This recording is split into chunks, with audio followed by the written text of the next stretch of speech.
Fellow warriors, welcome aboard the Joshticle. With Dragon Quest Heroes 2 releasing very soon, I found myself questioning whether or not I'll be picking it up on release day.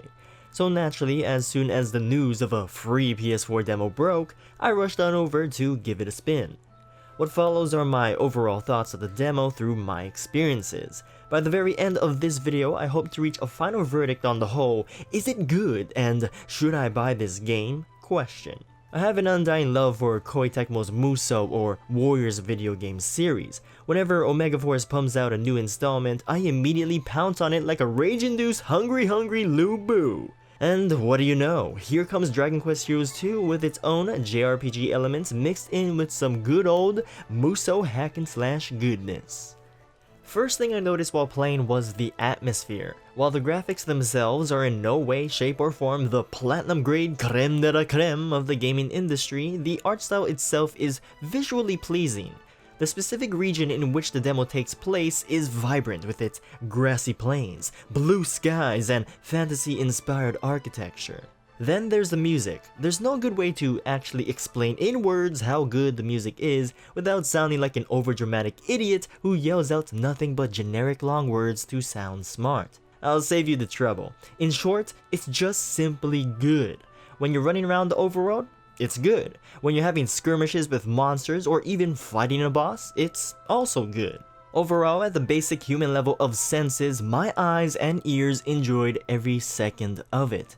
And I would love to tell you all how it smells or tastes, but since the demo is hiding somewhere in the magical cloud in a random server room out in the world, that wouldn't be possible now, would it? Jokes aside, at first glance, I'm digging the atmosphere and I can see myself being totally immersed in it. Of course, having a pretty face is half of the battle. How the game actually plays is where it truly matters. Which brings me to combat. The reason I even gave the game a second look was for the Musou or Warriors-esque combat system.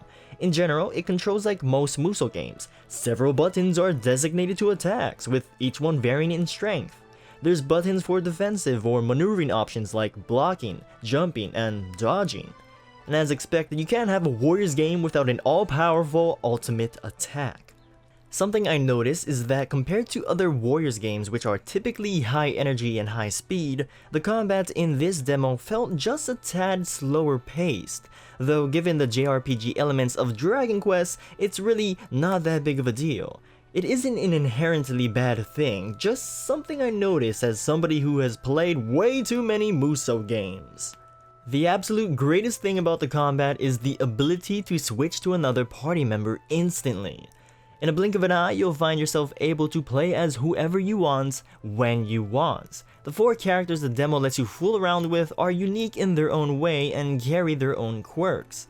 You want to be a complete badass and brute force your way through enemies? Try out Carver. Let's say you typically like speedy characters, well, between Teresa and Lazarel, you'll find something to your liking.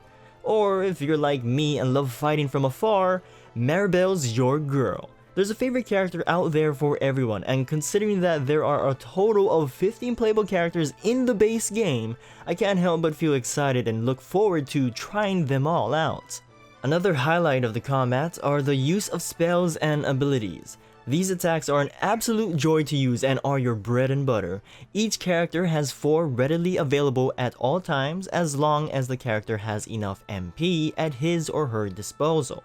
MP recharges at a fair rate, so there will be no shortage of them.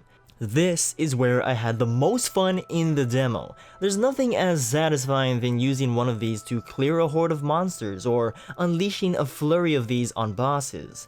For me, it's what made the combat so much fun. Remember how I said that the greatest thing about the combat was switching between party members instantly? Well, it turns out you can combine instant character switching with spells and abilities. Genius, I tell you! It's official. This in itself sold me on the combat system. A feature I didn't get much time or experience with were the monster medals, which are rare monster drops that'll temporarily summon one of these monsters in place of your current character, giving you a taste of what it's like to fight just like the opposition. I can see the appeal with it, but I found myself not caring too much about it since the instances of obtaining these medals were sort of a rare thing. As for difficulty, I found the demo a little easier than expected. When a party member went down, all you had to do was walk up to them, press a button, and voila, back to full health. The normal small fry were complete pushovers while the bigger monsters and bosses put up an actual fight. A good balance in my opinion. The demo itself ran perfectly fine with no frame drops or any hiccups of the sort. I'm not too sure if playing on a PS4 Pro had anything to do with the smoothness, but I thought I'd at least make it known. The only glitchy thing in my experience was a very specific situation where a monster would try to clip through a barrier in an attempt to attack me. I thought it was absolutely hilarious, and I don't really see it as that big of a deal. So as you can tell, the demo scored huge points with me just from the combat alone. But what about the whole exploration and open world-ish element? Well, this is where I feel the demo was lacking. It really didn't do anything I haven't seen before in other free-roaming games. You would do the usual exploring to fill up your map, fight monsters, discover treasure chests and other shiny goodies, and that's pretty much it. You'll run into a few NPCs to conversate with, but you'd soon find yourself in the same old cycle of the typical exploration tropes. Thankfully, there are quick travel options called Zoom Stones. It's the game's version of the traditional fast travel system that allows the player to instantly warp to a certain location, a must-have in a game like this. One neat thing worthy of mention are the changes in weather. In one of my playthroughs, it actually started raining. I couldn't tell if it actually affected anything in the world, so yeah, it could just be for looks. Maybe the actual game is chock full of interesting things to do in the world, but judging from the demo, I can't say I'm necessarily excited to explore the rest of the world. The final thing I'd like to talk about are the story and characters. Not much was revealed regarding the main story. What it boiled down to was go to this location and fight some monsters, just because. It seems like the focus was more on the actual gameplay rather than story, which is perfectly fine for a demo. Like the story, virtually nothing is said about the characters you control. Aside from battle prowess and character design, there was no real reason to feel attached to any of them. Yet again, I'll just have to give the game the benefit of the doubt because it's just a demo. Plus, the only Dragon Quest game I've played was Dragon Quest VIII, so I'm not particularly the main demographic Square Enix is appealing to. That pretty much covers everything I wanted to say about my experiences with the demo. To which I bring up the question once more. Is the demo good? And should I buy the actual game? For starters, yes, the demo is indeed good at what it was trying to do, which was to give the player a taste of enough gameplay to form a decisive answer to skip it or buy it. So what is my answer?